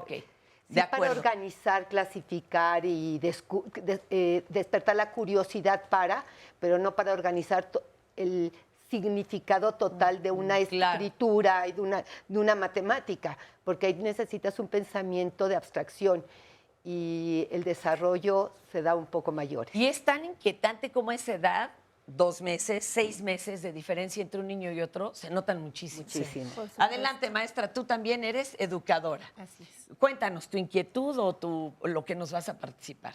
Pues más bien es una experiencia tomar todo lo que ellas dicen a través hacia nuestra labor, cómo trabajarlo. Sí es muy padre toda la teoría, sí es muy padre todo lo que nos dan, pero la realidad es otra. Cuéntanos, ¿tú cuántos alumnos tienes? 22. De 3 años. ¿Cuántas horas? Ella 7. es del CENDI de aquí del Poli, o sea, la caminamos media cuadra, pero espera. 22, ¿cuántas horas? 7. 7 horas estoy con Había un estudio, perdón, me sacarán de dudas o no, que ningún adulto aguanta más de 5 horas un día. Porque empieza a sacar lo peor de uno en lugar de lo mejor de cada quien. Perdonen, pero luego, ¿por qué se habla de tantos malos tratos? Había una de las llamadas que leyó muy al principio Sandra, no la retomamos porque ahorita vamos a entrarle eso. ¿Qué pasa cuando está uno harto? Salimos a respirar. No hay alguien que le entre al quite, Bueno, no viene, de hecho, es como pasarse la estafeta. Así lo hacíamos Pedro y yo, mi marido que le entra al quite durísimo, de hecho, él es más tiempo papá que yo mamá, le entrábamos al quite, así de textearnos de estoy a punto de estallar. Y llegaba el otro corriendo, a brincar y arrastrarse, ¿cómo no? Sí, o sea, claro. pero de veras es difícil. Bueno, nosotros contamos con 3 maestras dentro del grupo. Entonces, menos mal. Nosotros no. Ellas no, mana, imagínate, qué miedo. En los Endis, así es. estaba haciendo mis En prácticas los igual. Endis. Era yo sola y sí, era todos gritando. Pero pues no hay nada más ¿Y que reciben algún tipo, no sé, de terapia ustedes obligatoria? No sé, una vez al mes. No, pero sí una sabes vez de al alguien. mes. O de grupal, ¿no? De educadoras anónimas. El niño que se cuelga del foco. Y ahora, sí me explico, no. Claro, no. No hay. ¿Y cómo evitan violentarse? Se los explico porque aquí lo han dicho los psiquiatras, que este asunto de los nervios son como cables y termina uno pelándosele un cable a otro y se le pegan y termina uno muy violento, ¿eh? De veras, por eso luego ve uno cada video en el internet y antes no se veían, sabrá Dios qué pasaba. Adelante, maestra. Sí, hay un estudio que realizó el Centro Regional para América Latina que precisamente se llama así Salud Mental del Docente. Híjole. En América Latina. Y ahí deja ver de manera muy clara, con evidencias, cómo los docentes sufren, porque esa es la palabra, sufren de enfermedades no solo del sistema nervioso, sino de múltiples enfermedades. Claro, porque el sistema nervioso ya las convirtió en otra cosa, ¿no? Exacto. Y entonces, aquí lo importante son las políticas públicas que los gobiernos implementan para la atención del docente. Porque actualmente hay una presión sumamente fuerte sobre el docente y se le culpabiliza de todo lo que sucede. Si el niño es obeso, si tiene desnutrición, si es violento. Pero es un asunto político, ¿eh? Porque como los maestros eran los únicos que hablaban por los derechos de su poblado, de su gente, entonces les damos ahora una mala fama. La verdad es que la siguen pasando muy mal. Y no ven que come el niño todo el día. Sí me explico, o sea, no son los absolutos responsables. Y entonces estos estudios deben ser considerados para precisamente poder darle una actividad diferente al docente, aparte de estar frente a grupo. Quiero comentar una experiencia. Perdón, un ejemplo. Un ejemplo, por ejemplo, actividades recreativas, actividades deportivas, musicales, que fueran complemento de su formación. Y no solo de la formación inicial, sino de la formación. ¿Cuántas serían las horas frente a grupo idóneas? Así, antes de que se vuelva uno loco y se empiece a transformar en Hulk. De 4 a 5 horas. 4 a 5, ya ve. Fíjese, yo sin ser teórica, maestra, yo ya sabía en qué momento empezaba a salirme colmillos y garras. 4 a 5. Y que completaran con alguna hora obligatoria de deporte o algo para ellas mismas. Exacto. O de arte o de algo, ¿no? Sí, yo quiero comentar un estudio que se hizo también en Centros de Desarrollo Infantil. Y en una encuesta que se hizo a las docentes, se les preguntaba, ¿qué es lo que más te molesta en tu trabajo? Y muchas contestaron, escuchar el llanto de un niño. Es que eso me pone nerviosa. Crispante, ¿no? Entonces, todas estas situaciones, por supuesto que van a implicar cuestiones emocionales del docente que lo llevan a tener problemas de salud importantes. Entonces aquí es importante establecer estas dinámicas diferentes del docente. Cuando al docente se le presiona, aquí estará la maestra que actualmente está en grupo, se le presiona con cuestiones administrativas exageradas. Además, claro. Con evaluaciones, con grupos numerosos y además se le pide que que realice diseño de diversificación de actividades para considerar toda la diversidad del grupo. Entonces, bueno, sí. Y además investigadora. Y además investigadora, claro. Ah, qué barbaridad, qué barbaridad. Mónica, cuéntenos usted, en la otra parte, ¿no? La mamá. Y uno, ¿qué espera? Que sean la Wonder Woman, ¿no? Pues, ¿cómo? Que aguanten a 30 y 20 horas, ¿por qué no? Pero además que me lo regrese bien educado. ¿Cuáles serían tus expectativas? Bueno, yo como madre de 3 niños varones, me he dado cuenta que el cambio en la educación ha sido muy diferente a raíz de hace 10 años en la actualidad. Para mí mis expectativas como madre es que los niños no solo repitan las cosas por repetir o que aprendan el A, B, C, el A, E, I, O, U, sino esta parte de los valores, que bueno, creo que sí, depende de cada una de las educadoras. Y fíjese que hay un problema ahí crucial, ¿eh? Porque si bien hay escuelas de paga de tal o cual religión o de tal o cual grupo social, que si los franceses, los japoneses, la verdad es que es muy complicado hablar de valores universales sin meterse en sesgos morales, ¿eh? Eso es otra complicación tremenda acá para las maestras. Y lo que dice de repetir, a ver, maestras, ¿por qué diablos seguimos ateniéndonos sea cual sea el método? Todos tienen que cumplirle, ¿eh? No importa si eres Reggio Emilia, Montessori, Piaget, todos le tienen que cumplir al hacer exámenes estandarizados. Eso hace que solo estén amestrando niños, perdón, porque tienen que cumplir con una calificación. ¿A quién le pedimos que le entre en la cabecita que hay otros métodos que funcionan muy bien y que se pueden además tropicalizar o hacer aquí uno nuevo, ¿no? ¿Qué hacemos para esto? Son medidas estandarizadas que plantea el programa y que hay que cuantificar de alguna manera para poder evaluar.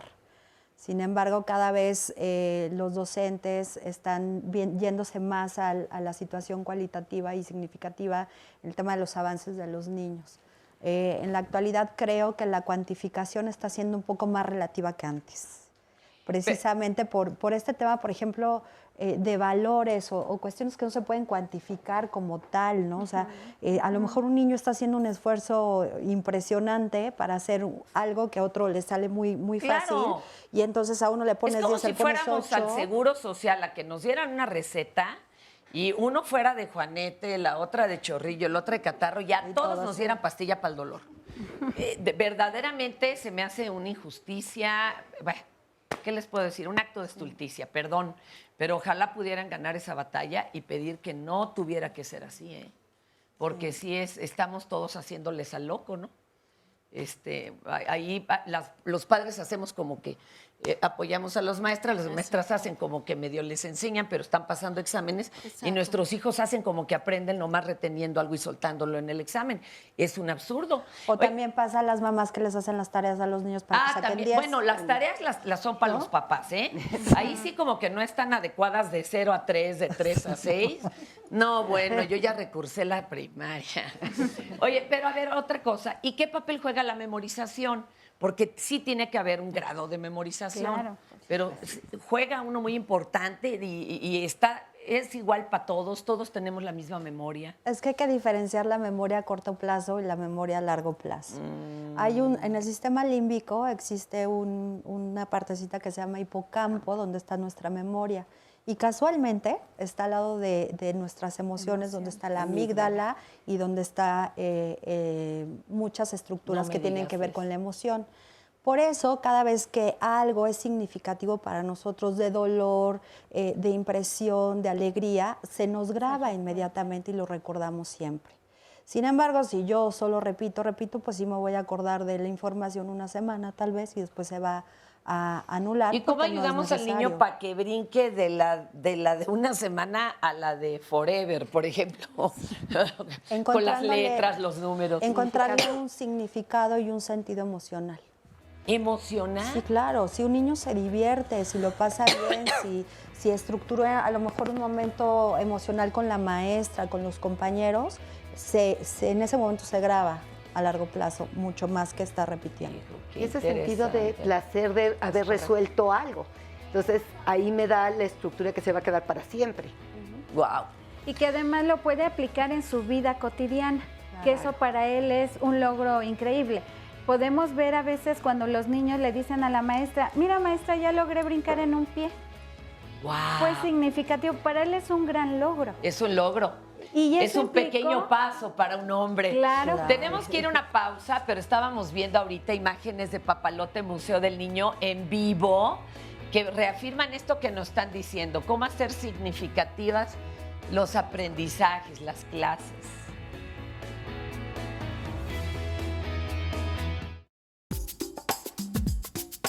Papalote también es un museo incluyente que también contempla a los niños que tienen necesidades especiales. Entonces, para ellos también se han creado distintas estrategias de aproximación a nuestros contenidos. Por eso es que si ustedes se dan cuenta, en cada una de las experiencias no solamente está dirigida para un solo tipo de aprendizaje, sino que se manejan diferentes estímulos, para que si tú tienes un problema motriz, de todas maneras tengas una aproximación divertida y significativa. Lo mismo, si tienes algún problema auditivo, también puedas tener otro tipo de encuentro con las experiencias y con los contenidos para que tú saques el mayor potencial de eso que estamos nosotros mostrando y queriendo comunicar. Ahora, en Papalote contamos con 6 grandes núcleos temáticos. El primero de ellos se llama El viaje inicia, y de lo que te trata es invitarte a reconocer que tú eres parte de ese universo y que ese universo vive en ti. Que gracias a muchas cosas que sucedieron hace miles de años en esta Tierra, que incluso parte de los meteoritos que se estrellaron con la Tierra en sus primeros momentos de origen, trajeron los componentes para que en esta Tierra se creara la vida. Después de esta zona, tú puedes pasar a la zona de mi cuerpo. En mi cuerpo tú vas a reconocer todo ese grupo de seres microscópicos y de sistemas que habitan en ti y que te permiten vivir. Después puedes seguir haciendo tu recorrido por México Vivo. Y en México Vivo tú encuentras toda esta diversidad de ecosistemas que hay en la Ciudad de México principalmente y que te permiten también a ti reconocer todas estas interacciones que muchas veces pasan desapercibidas por las calles, por los edificios con los que convivimos a diario, pero que están ahí. Son cadenas vivientes que permiten la vida en esta ciudad. Después de ahí tú puedes pasar a Mi Hogar y Mi Familia. Tú vas a poder reconocer la diversidad de familias que hay en México y también vas a poder identificar todas esas cosas que te hacen ser quien eres. Y también podrás investigar y tratar de preguntarte qué es lo que puedes hacer tú finalmente para reconocerte como un mejor ciudadano en este lugar o en esta comunidad a la que perteneces. Después contamos con un espacio que se llama Mi Ciudad y ahí vas a poder plantear soluciones sobre cómo reducir los problemas del agua, los problemas de contaminación y los problemas también de movilidad que sabemos que son comunes a todos los habitantes de la Ciudad de México. Y finalmente, en este espacio que es el que nos encontramos aquí, se llama Laboratorio de Ideas y es un lugar completamente diseñado para que tú experimentes a través de tus sentidos, a través de las inquietudes que tú tengas, de todo lo que ya visitaste anteriormente en el museo.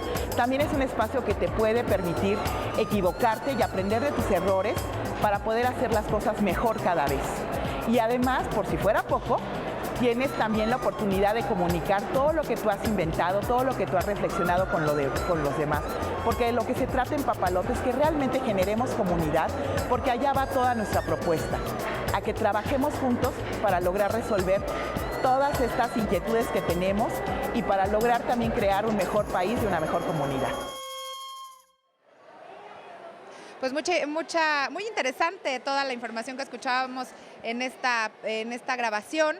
Y aquí en vivo, desde el Museo del Niño, confirmamos todo lo que ya escuchábamos sobre todas las diferentes edades de las que se puede participar aquí. Todos pueden disfrutar, tanto grandes como pequeños. Los niños con alguna discapacidad también pueden tener acceso a varias actividades, así que pues es una opción, una alternativa muy interesante. Y retomando las llamadas del público y lo que nos preguntan, hay varias preguntas en relación a que si a los niños les debe gustar la escuela. O sea, ¿qué pasa si a un niño no le gusta la escuela y si a todos les gusta por igual? También nos dicen en el Twitter, el juego es un privilegio para muchos niños. También nos dicen que los juegos dirigidos con aprendizaje deben de evitar que los niños estén sentados porque esto del movimiento es muy importante para su desarrollo integral. También nos dicen que para que sea significativo el aprendizaje debe considerar algunos estilos diferentes, ambientes distintos y propicios como el de hoy para que esto sea práctico. Una mamá también nos dice que a su hijo le afectó mucho el cambio de una escuela a otra y que qué puede hacer. También nos dicen que a partir de los programas de televisión y de algunas tecnologías sus hijos han aprendido, algunos están a favor de esto. Y bueno, pues un ejemplo de la tecnología es también lo que estamos haciendo el día de hoy, lo que hemos visto el día de hoy. Pero bueno, Fer, esta duda es recurrente sobre si a los niños les debe gustar la escuela, en qué etapas más, en qué etapas menos. Una mamá que siente que su hijo de 3 años está muy pequeñito para entrar a la escuela, siente lógicamente el despegarse de su hijo, pues le genera ansiedad. ¿Qué opinan los especialistas allá? Y ahora, precisamente por estos cambios estandarizados y exámenes estandarizados, a fuerza va a tener que entrar a un curso y aunque se sienta poco maduro, lo van a brincar al que sigue, ya primero de primaria, cuando podrían haber esperado unos 6 meses, tal vez. Gracias, Sandra. ¿Qué se recomienda en este caso? Sí, esperarse esos 6 meses. Pero la SEP dice que no, que hay que entrarle y cómo vas. Claro, pero hay que considerar que el nivel de ansiedad bloquea el aprendizaje. Y si yo quiero que mi niño realmente esté motivado para aprender y sea feliz en la escuela tiene que estar muy cerca de lo que mi niño necesita. Ahí está la cosa. Y entonces, si la escuela está muy preocupada, los padres muy preocupados en rendir cuentas al examen, a motivaciones externas que al niño no le importan, obviamente lo alejo de cualquier placer y motivación para que el niño optimice todo su desarrollo, no solamente aprender números y letras.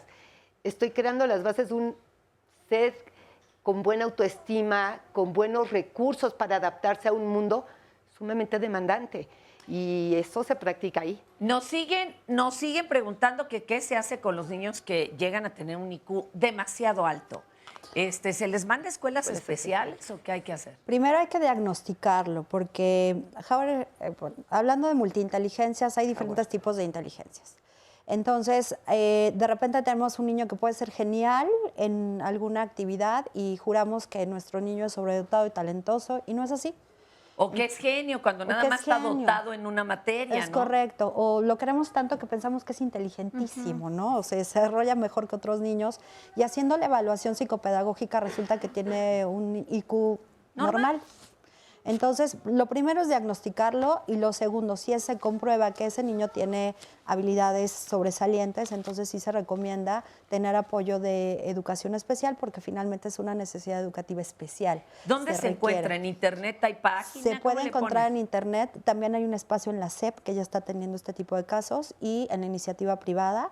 En la Junta de Asistencia Privada de cada uno de los estados hay organizaciones que se dedican también a atender a personas con necesidades educativas especiales, específicamente en este tono. Muchas gracias. Flor, a ver, cuéntanos tecnología. Tecnología. De la bien aplicada. A ver, Sí, platícanos. Tecnologías de información y comunicación tan importantes que son ahorita, porque realmente son tecnologías que nos abren al mundo del conocimiento. Y a ellos les llama de mucho la forma atención. global. Sí, es algo con lo que ya crecen nuestros niños, ¿no? Entonces, escuchando ahorita parte de lo que decían los padres de familia, que de repente quieren a lo mejor estar mucho en el iPad.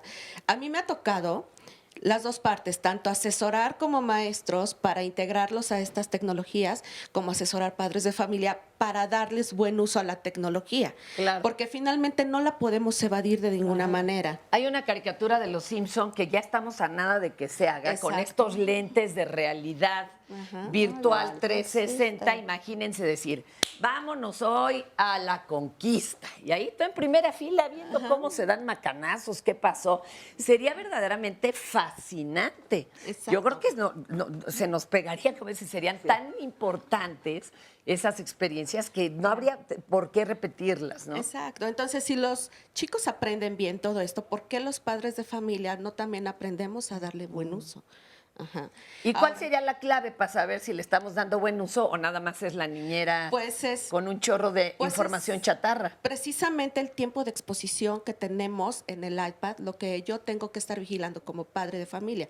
A un pequeñito a lo mejor no le voy a poner una exposición de 2 o 3 horas porque para empezar sí puedo atraer su atención, pero puedo llegarlo a dañar visualmente, ¿no? O un cansancio excesivo, un cansancio, un estrés, etcétera, ¿sí? Entonces, hay tiempos en donde yo puedo determinar tanto tiempo, a lo mejor puedes hacer este juego educativo, ¿no? Y ya después de eso convertir ese juego a lo mejor en una experiencia creativa, ¿no? Tú estás jugando a esto que te está enseñando a hacer sumas y restas, ¿qué te parece? Si como hace rato decían el ejemplo de la cocina, ¿no? Si ahorita me enseñas y contamos cuántas cucharaditas para hacer a lo mejor un postre. Entonces ya estoy convirtiendo un poquito más ese conocimiento, lo estoy haciendo más significativo. Entonces, si esto a mí como padre de familia me sirve, pues también a los docentes, ¿no? Claro. Es eso, porque ahorita muchos de los nuevos programas de estudio nos hacen énfasis en la creatividad, que es una forma de resolver los problemas en todas partes. Entonces, hay que ir involucrando poco a poco en las tecnologías de información y comunicación, cómo voy a dar pauta a esta creatividad, cómo voy a dar paso. ¿Sí? Yo el otro día vi un grupo de niños, estaban jugando videojuegos. Llegó el momento en que se apagó el videojuego, nadie se los pidió, y estaban dibujando a los personajes, ¿no? Con un grado de detalle muy impactante. Exacto, muy, entonces muy ahí bonito. detectamos muchos talentos, ¿sí? Que todo esto nos va a servir en un futuro. Nosotros no sabemos si nuestro hijo, a lo mejor le toca estudiar una maestría en un futuro, ¿no? Muy lejanito o cercano, en línea, porque es una realidad y están certificadas. Entonces, ¿por qué no aprender nosotros y los alumnos también, bueno, los docentes, a hacer mejor uso de estas tecnologías, motivarlos, pero sobre todo también ver esta parte del tiempo que voy a exponer, ¿no? Del tiempo que va a estar mi Hablando niño. de certificaciones, había una de las inquietudes precisamente en Twitter, es que decían que ni la SEP reconoce lo que debe de ser para las educadoras, porque estos grados, pues sí, no los certifica, nomás les da como una hojita de reconocimiento. ¿Qué opinan de eso? Pues híjole, eso todavía... Bueno, ahora ya entregamos una evaluación y la verdad eso ha sido como importante y valioso para los papás, porque anteriormente no se entregaba nada, entonces pues los papás los llevaban cuando querían o cuando se cansaban de ellos, no le daban esa importancia. Entonces ha sido una labor muy fuerte por parte también de las docentes, pero por otro lado el hacer la evaluación cualitativa que hacemos y entregarla por escrito y dársela es nada más hasta tercero. Sí se les da cada año a los niños, pero la que tiene como la validez es la de tercero de preescolar. Entonces, la fuerte ya para poder entrar.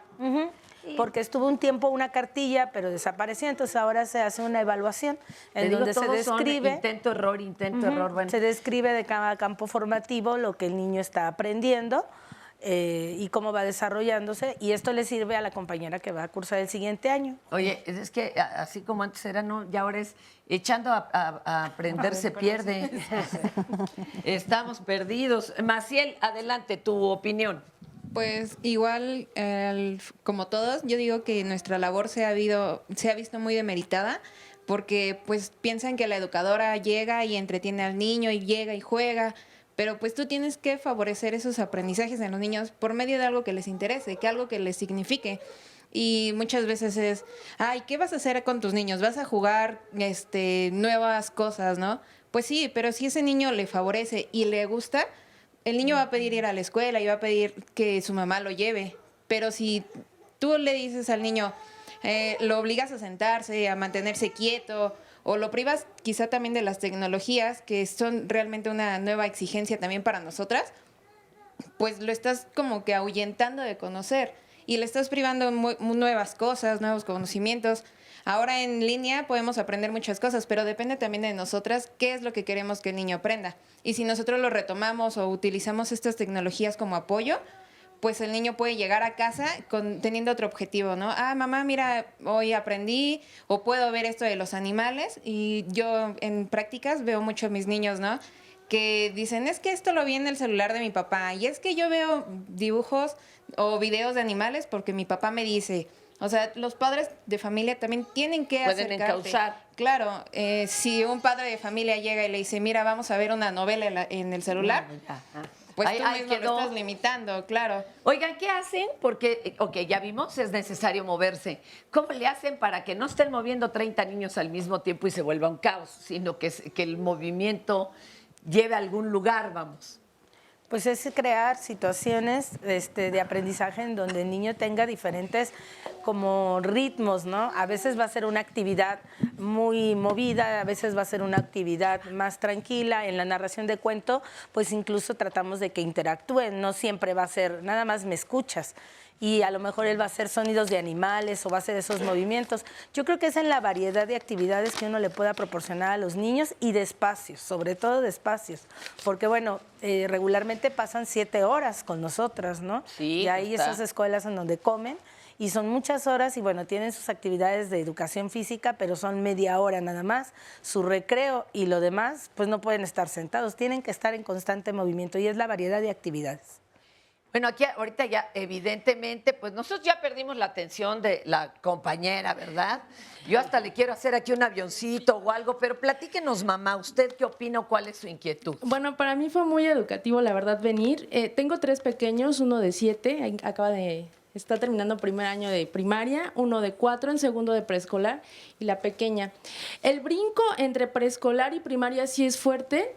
Las de preescolar dicen, no necesitas salir leyendo, ni sumando, ni restando. En primaria nos dicen que y sí. En primaria, sí, o sea, ni siquiera la maestra se detiene a, ¿saben leer todos? Aquí está, copien el pizarrón. Entonces ahí sí hay como un huequito donde no están de acuerdo la SEP, sí. Yo creo, ¿no? Me interesó mucho el programa porque pues, sí, efectivamente el niño grande aprende más como más visual, él no copia el pizarrón, sin embargo llega y me dice, hoy vimos todo esto, lo que todo, pasó. Exactamente todo. ¿Qué tal? Y el mediano, él sí copia lo que la maestra le dice y también me explica todo lo que hizo en la escuela, entonces sí, los 3 son muy diferentes. Qué interesante. Y bueno, voy aprendiendo con ellos, ¿no?